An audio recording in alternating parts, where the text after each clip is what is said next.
Growing up, one of my favorite books that my mom used to read to me before bed was called The Giving Tree by Shel Silverstein. I love the writing of Shel Silverstein. His book, Where the Sidewalk Ends, is a collection of poetry that I memorized. It was a childhood anthem. I remember reciting one particular poem called Sylvia Stout Would Not Take the Garbage Out by heart. And I loved the crocodile's toothache, in which an arrogant dentist is eaten by a crocodile while attempting to clean its many teeth. Many of you probably know these books and love them as well. But I was taking a children's literature course while I was working on my master's degree, and I read the book The Giving Tree with fresh eyes. In case you're not familiar, the story is about a female tree's sacrifice for the love of a boy. And at first, the boy and the tree are just friends, and they enjoy each other's company every day. The boy would pick the tree's leaves and make them into a crown and pretend he was the king of the forest. And when the boy grows up, he wants a house, a family, and he wants to see the world. So the tree gives the boy her apples to sell, her branches to build a house, and her trunk to make a boat. Over and over, after some sacrifice of part of the tree, the book tells us, and I quote, "And then the boy was happy." By the end of their relationship, the tree is nothing but a stump, and the boy is a tired old man who needs a quiet place to rest. He sits down in the stump, and the book says anew, "And the tree was happy." And as I was writing this analysis paper for my college class, all of these questions started flooding my mind, particularly for women. Is the moral of this story healthy?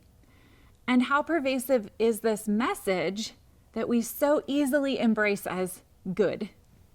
Is destroying yourself for another person something that should be celebrated? I can remember sitting in that apartment, rereading the story and wanting to argue with Shel Silverstein. Really? The tree was happy? The tree isn't even a tree anymore. How could the tree be happy? She gave herself away completely. I just don't know many people who give themselves away to this degree who are truly happy. I'm not buying it.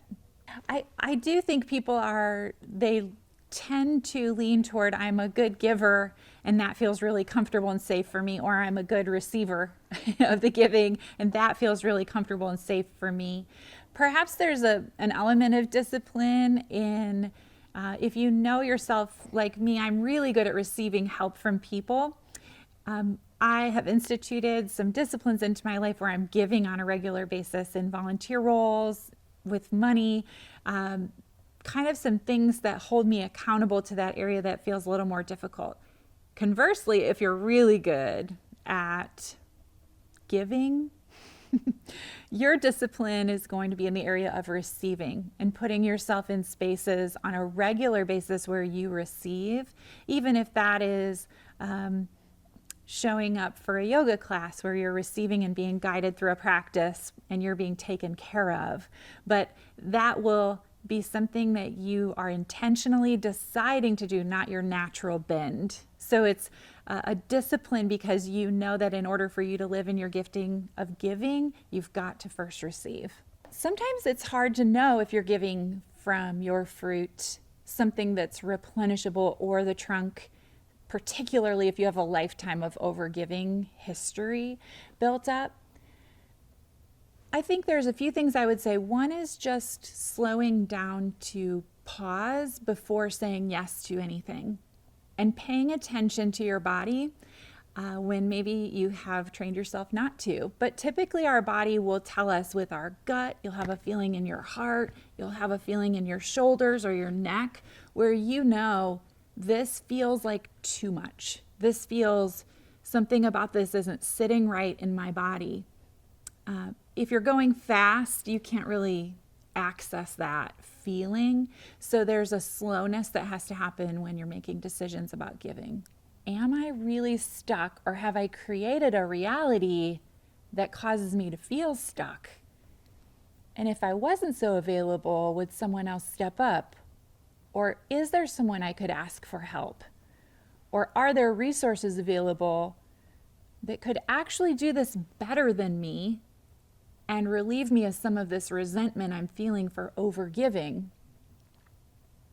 Sometimes we just get angry at the situations we've created. Not always, sometimes it really is out of our control. But many times there is a solution once we stop believing that we're stuck in that situation. The better we get at taking care of us, the more everyone wins. We don't have to destroy ourselves to get what we want. And actually, for most of us, the key is slowing down, taking care of ourselves at a higher level than we ever have before. Progress does not only come from an unhealthy level of self-sacrifice.